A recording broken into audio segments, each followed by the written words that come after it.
Pemirsa, perdagangan saham di Bursa Efek Indonesia baru saja berakhir. Kita akan membahasnya bersama dengan analis Bina Arta Sekuritas. Dan pemirsa, untuk membahas bagaimana pergerakan IHSG sepanjang hari ini, kita telah terhubung dengan Nafan Aji Gusta Utama, analis Bina Arta Sekuritas. Mas Nafan, ini kalau kita lihat IHSG hari ini mampu untuk rebound setelah kemarin ditutup memerah. Kali ini ia berada atau ditutup di zona hijau, menguat 0,54% ke level 4.630. Anda melihat apa yang membuat IHSG mampu rebound hari ini? Oke, sebenarnya kalau saya cermati bahwasannya ketika pergerakan IHSG pada tadi pagi pada pembukaan tadi pagi itu melesat yang lebih 1%, yakni di sekitar 1,35%, karena sebenarnya juga pasar merespon positif ya. Jadi ini dari fenomena global yang terjadi ya, di mana ketika Amerika Serikat telah menerapkan kebijakan anti lockdown gitu ya terhadap mayoritas negara bagian, yaitu membuat para pelaku pasar ada optimisme ya bagi para pelaku pasar bahwasanya itu juga ke depan akan ada recovery dalam hal perekonomian Amerika Serikat, karena kan sebelumnya juga ketika terjadi pandemi COVID-19 tersebut itu membuat kinerja GDP Amerika Serikat mengalami minus 4,8% ya.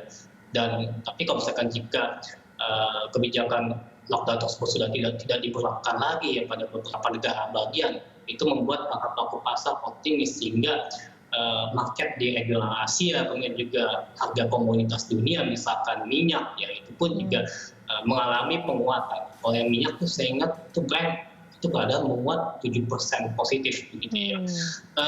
Hal ini membawakan sentimen positif bagi IHSG.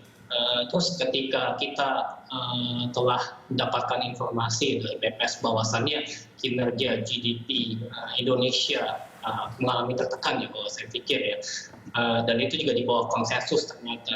Padahal kalau konsensus kami itu ya ini bisa 3,6% hingga 4%. Itu kalau nggak salah data GDP kita bisa 2,9% ya mengalami penurunan dibandingkan 4,97%. Itu membuat pergerakan IHSG penguatan signifikan tersebut itu relatif terbatas ya, sehingga pada akhirnya pergerakan IHSG masih ditutup positif ya di level 0,53%. Berarti kalau yang saya pikir ini penguatan IHSG lebih dipengaruhi oleh sentimen positif dari global, tentunya seperti itu Mbak Elisa. Oke, Mas Nafan, tapi kalau kita lihat tadi ya, Anda katakan bahwa memang apakah pelanggaran lockdown di sejumlah negara ini terdampak pandemi memicu kecemasan sekaligus kita katakan juga optimisme yang dikatakan seperti Anda katakan tadi, ini berapa lamakah sebenarnya akan mempengaruhi pergerakan IHSG kita? Termasuk salah satunya juga terkait dengan pertumbuhan PDB triwulan 1 yang turun jadi 2,97% ini. Oke, di sini kalau saya cermati bahwasannya para pelaku pasar selain dari adanya optimisme yang mengenai recovery ya dalam hal perekonomian Amerika Serikat, tentunya juga para pelaku pasar juga menantikan kaitan dengan pengembangan vaksin COVID-19 remdesivir Gilead dari Amerika Serikat.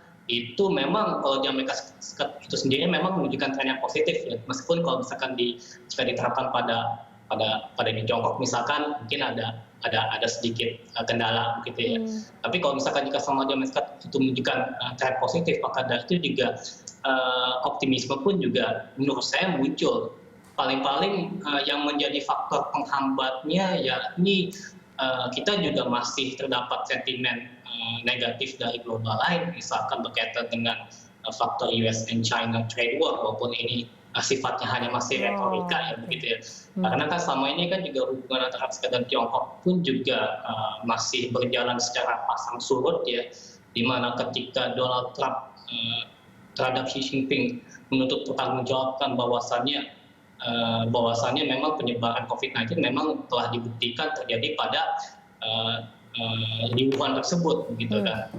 Tapi hal tersebut ini membuat reaksi Tiongkok begitu ofensif gitu ya, sehingga muncullah terjadinya perang dagang fase kedua. Tapi demikian, soalnya kan kalau kita melihat kan memang pada akhir tahun sudah adanya kesepakatan fase pertama untuk perundingan perdagangan yang komprehensif. Tapi kalau misalkan jika terjadi retorika terus, ini mungkin bisa menjadikan tantangan bagi kita semua ya, bagaimana bisa melakukan mitigasi resiko. Karena kan kalau di Indonesia sendiri ini saja PSBB saja masih berlaku ya, kecuali nanti kalau habis Lebaran mudah-mudahan ada beberapa daerah yang akan menghentikan penerapan kebijakan PSBB. Mudah-mudahan hal tersebut bisa menstimulus perekonomian real, gitu ya. Karena memang selama ini juga kalau kita melihat dari akibat dari penerapan PSBB tersebut, itu juga membuat kondisi tingkat GDP kita memang mengalami penurunan dari 4,9 jadi 2,11 ketimbang di Samaran. Begitu ya. Belum lagi juga dari indeks Purchasing Manager Index dan Manufacture kita semakin kontraktif ya, di angka 27,5 ya, di bawah dibandingkan dengan 49 poin kalau salah. Mas Novan, ini kalau dilihat apa yang harus dilakukan para investor di saat seperti ini, di saat memang sentimen-sentimen dan juga beberapa katalis yang ada saat ini yang cukup mempengaruhi pergerakan IHSG kita. Apa atau saran Anda kepada para investor dan menurut Anda kira-kira prediksi IHSG besok akan bergerak seperti apa? Oke, di sini kalau saya cermati ya, ketika para pelaku investor melihat sentimen positif ke depan ya, misalkan pertama mereka melihat dari sisi kinerja indeks futures saat ini memang terpantau positif ya. Kemudian juga di sisi lain juga kinerja di bursa Eropa pun juga mengalami penguatan. Tentunya juga saat ini masih terdapat potensi maupun juga harapan bahwasannya pergerakan IHSG khususnya pada hari esok masih berpeluang melanjutkan penguatannya, begitu ya. Karena kalau secara teknikal ini dari sisi teoritisnya terlihat pola bullish inside bar. Jadi kalau secara teoritis menunjukkan adanya penguatan lanjutan.